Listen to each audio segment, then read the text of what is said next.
pemaparan dan jawaban dari amplop yang sudah disampaikan oleh para panelis. Sekarang para paslon yang akan saling memberikan pertanyaan. Baik, ketiga paslon kita dengan nomor 1 dan 3 sampai dengan 3, kami akan memberikan kesempatan kepada bapak-bapak sekalian untuk memberikan pertanyaan kepada masing-masing pasangan calon yang tetap dengan tema yang sama, yaitu dengan penyelesaian persoalan daerah dan kesehatan serta strategi penanggulangan COVID-19. Baik, kami akan awali dengan paslon nomor urut 3 yang akan terlebih dahulu memberikan pertanyaannya kepada kandidat nomor urut 1. Baik, waktu Bapak kami persilakan 60 detik dimulai ketika kata pertama diucapkan. Baik, terima kasih. Kami akan bertanya kepada paslon nomor 1 karena program prioritas kami menempatkan kesehatan nomor 1. Kami pengen tanggapan dari paslon nomor 1 untuk meningkatkan pelayanan, untuk meningkatkan rumah sakit kita, RSUD maupun Puskesmas. Program apa yang Bapak akan lakukan? Terima kasih. Baik, silakan. Terima kasih. Selama ini ya yang sudah kita buat, kita ketahui bersama ya, rumah sakit kita sudah melakukan pelayanan yang baik ya, begitu juga puskesmas kita ya, karena kita tahu ya pelayanan kesehatan ini merupakan pelayanan dasar untuk masyarakat ya. Kita sudah menganggarkan begitu besar anggaran di Dinas Kesehatan untuk penanganan kesehatan ya. Oleh sebab itu ya, begitu juga BPJS begitu besar, bahkan Bangka Barat menjadi peringkat kedua tertinggi se-Bangka Belitung untuk pelayanan untuk iuran BPJS kesehatan ya. 150 detik ya Bapak ya. Ya, ini sudah kita lakukan untuk puskesmas juga, kita lakukan memperbanyak dokter, kita perbanyak perawat-perawat ya, kita lakukan pelayanan terbaik, semuanya harus dilayani dengan baik ya. Ini sudah kita lakukan dan ini akan kita tingkatkan lagi ke depannya sehingga masyarakat akan semakin puas terhadap pelayanan yang ada di Bangka Barat ini. Kami sudah meluncurkan program namanya JKBT, Jaminan Kesehatan Bangka Barat Terpadu. Ini sangat membantu masyarakat, ya, karena kita tahu, ya, ini pelayanan kesehatan merupakan prioritas utama pemerintah daerah untuk memberikan pelayanan yang terbaik. Semua tenaga medis harus melakukan pelayanan dengan penuh dengan baik, ya, semua dengan baik, lakukan semuanya dengan baik, semua harus berjalan dengan baik semuanya. Ya, inilah yang sudah kita lakukan. Ya, di bidang kesehatan ini perlu kita ketahui bersama ya. Alhamdulillah sekarang ini pemerintah kita Kabupaten Bangka Barat di bawah kepemimpinan oleh Bapak Markus ini ya. Dulu kita banyak sekali mendengar ya dan juga melihat banyak masyarakat kita apabila mereka sakit mereka terlantar. Waktunya sudah cukup. Mas dulu. Baik. Ya, kita lanjutkan dengan sanggahan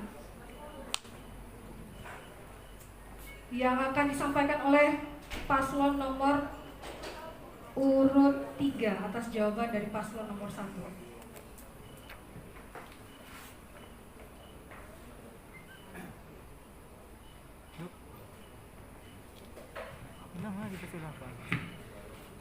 Ya. Baik, sementara kita break dulu Bapak. Sebelum Bapak jawab, tahan dulu jawabannya, kita break terlebih dahulu. Dimanapun Anda berada, kita lanjutkan dengan sanggahan tadi yang sempat tertunda dari paslon nomor urut 3 kita. Baik, kepada Bapak kami persilahkan untuk menyanggah dari tanggapan yang diberikan oleh paslon nomor urut 1. 150 detik dari kata pertama yang Bapak ucapkan. Pada kenyataannya pelayanan kesehatan jauh dari kata memuaskan. Paling penting RSUD karena berpusat di RSUD semua. Sampai sekarang Geraha Politeknik Spesialis 2017 dibangun sampai sekarang mangkrak. Jadi RSUD tidak menonjolkan identitasnya seperti puskesmas. Mestinya yang nama RSUD harus ada gedung, harus ada ruangan spesialis. Kenapa harus begitu? Dokter spesialis. Tadi saya contohkan bahwa dokter spesialis di Bangka Barat itu yang tertinggi se-Bangka Belitung. Di satu sisi puskesmas dengan perawat bidannya, dokter umum masih jauh ketimpangan. Kalau Safri Edi jadi akan kami tingkatkan yang nama insentif untuk perawat, suster maupun dokter umum. RSUD juga tidak mencerminkan RSUD sesungguhnya karena pagar aja tidak punya. Sehingga binatang kaki. Waduh, sabotase nih. Apa itu? Herul nih apa tadi ya? Lah, boleh pasti bude lah deh. Loh, aku di sini. Banyak ada informasi kehilangan motor, ada informasi maling yang masuk, identitas RSUD jauh dari kata memuaskan. Demikian, terima kasih. Baik Bapak, terima kasih atas sanggahan yang diberikan. Kita lanjutkan dengan paslon berikutnya, yaitu paslon nomor urut 2. Kami persilahkan untuk memberikan pertanyaan kepada paslon nomor urut 3. Kami persilahkan kepada Bapak untuk menuju podium. Baik, siap Bapak. 150 detik dari kata pertama yang Bapak ucapkan. Baik, terima kasih Mbak. Divisi misi Bapak 3 program prioritas SIF bisa adil dan sejahtera, yaitu bisa berobat gratis. Pertama yang ingin saya tanyakan, bagaimana cara dan polanya supaya bisa berobat gratis ini. Terus yang kedua, di sini ada kata-kata penguatan sistem BPJS yang akan dianggarkan berkelanjutan dengan dana APBD. Saya agak bingung, bagaimana caranya dana APBD bisa menguatkan sistem BPJS? Karena sistem BPJS itu memang milik BPJS, kita tidak bisa intervensi di situ. Tapi di sini disebutkan penguatan sistem BPJS.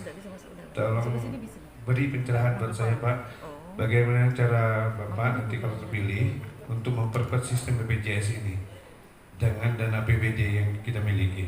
Itu saja Bu, terima kasih. Baik, waktunya masih ada Bapak? Cukup? Baik, terima kasih. Nih duduk temen. Waduh. Oke, kita lanjutkan Oh. kepada paslon nomor urut 3 untuk memberikan jawabannya. Waduh. Nanti kami dibilang Siap, Bapak? menelantarkan komisioner. Ini kita beri kursi. Janganlah, Bang. Kasih.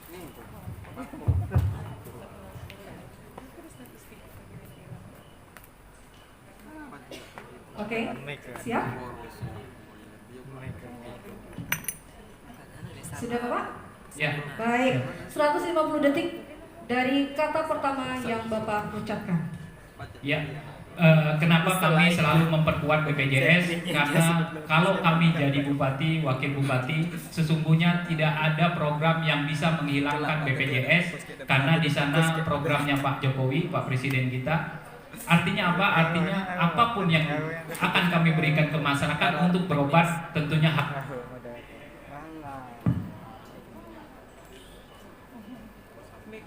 Lewat BPJS gratis.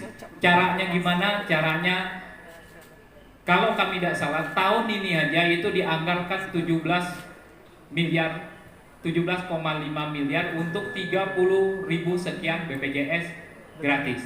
Nah, kedepannya dengan APBD dengan PAD yang lebih meningkat di bawah kepemimpinan kami akan targetkan 150.000 masyarakat untuk mendapatkan BPJS gratis. Jadi anggarannya betul dari APBD, dari kesehatan, tapi dengan penguatan PAD. Waduh, mati boleh lah. Gabung apa nih Pak? Wah, salah satu staf Intel Polres lakukan provokasi.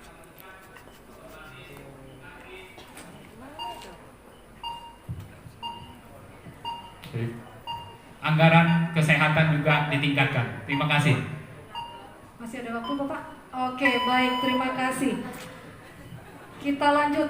Tadi jawaban sudah diberikan, kita kembali ke paslon nomor urut 2. Kami persilakan Bapak, waktunya 150 detik dari kata pertama yang Bapak ucapkan.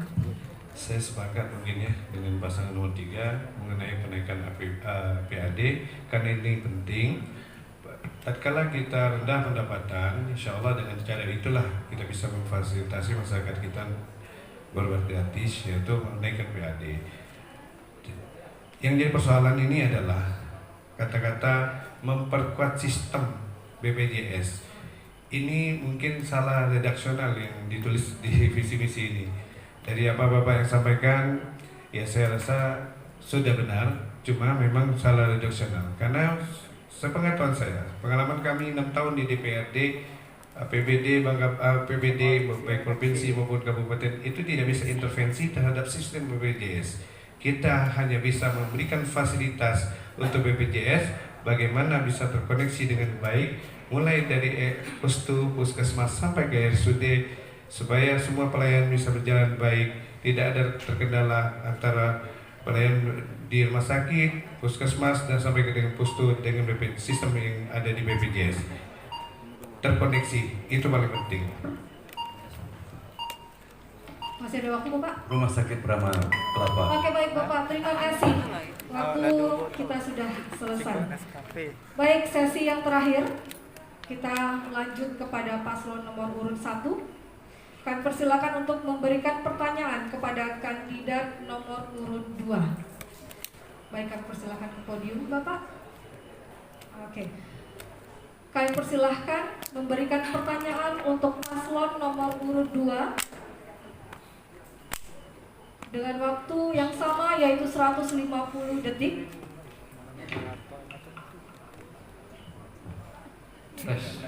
Siap Bapak? Ya, Oke. Dimulai dari kata pertama yang Bapak sampaikan. Ya, saya langsung bertanya, kita ke paslon nomor 2 ya. Kita ketahui ya, beberapa perusahaan merencanakan menanamkan investasi di Bapak pada masa pemerintahan Bapak ya, Bapak Haji Sukir, tapi sampai sekarang tidak terrealisasi. Contohnya yang ada di Tanjung Kalian. Ini banyak perusahaan-perusahaan yang sudah membeli lahan di zaman Bapak, tapi tidak melaksanakannya. Ya, saya mohon dijelaskan kenapa itu tidak terrealisasi. Itu sangat merugikan daerah kita. Ya, karena mereka membeli lahan sampai puluhan hektar, tapi tidak dilaksanakan. Ya, sehingga ini mempersulit pemerintah daerah sekarang karena sudah dikuasai oleh pihak usaha. Ini mohon dijelaskan kenapa itu bisa terjadi. Terima kasih. Baik, selesai. Terima kasih Bapak. Kami kembali ke paslon nomor 2 yang sekiranya sudah bersiap. Terima kasih. Baik, 150 detik dari kata pertama terima yang kasih. Bapak ucapkan. Itu yang kemarin waktu di debat pertama saya sampaikan, bahwa betul kita sudah merencanakan beberapa pembangunan di Tanjung Ular. Tetapi kita juga memahami berapa banyak para pengusaha itu yang sesungguhnya ingin menguasai lahan, ya, tetapi akhirnya mereka tidak melaksanakan tugas-tugasnya.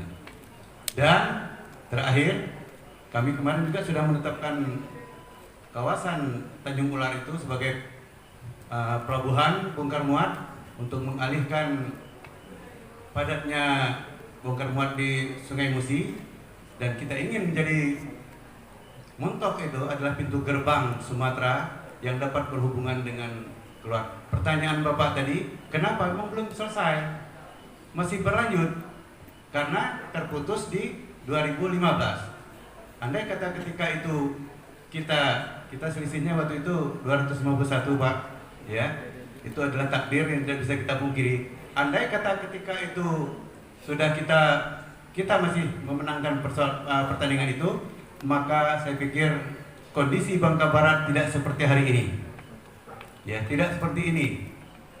PAD-nya tidak naik-naik, ya. bahkan turun kata Pak Sapri tadi saya lihat di angka 74 dan kita dulu sudah di angka 60.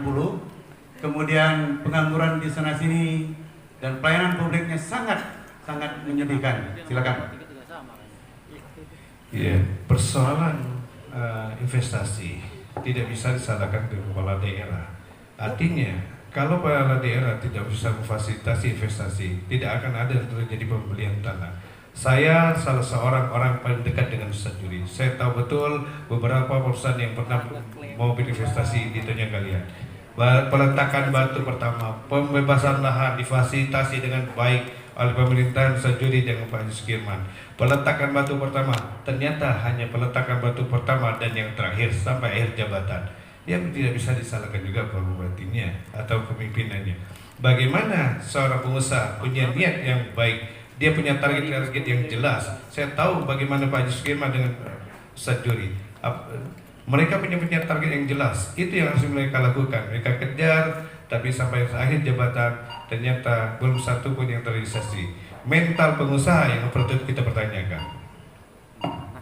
Masih ada waktu Bapak, kami persilakan. Cukup, baik.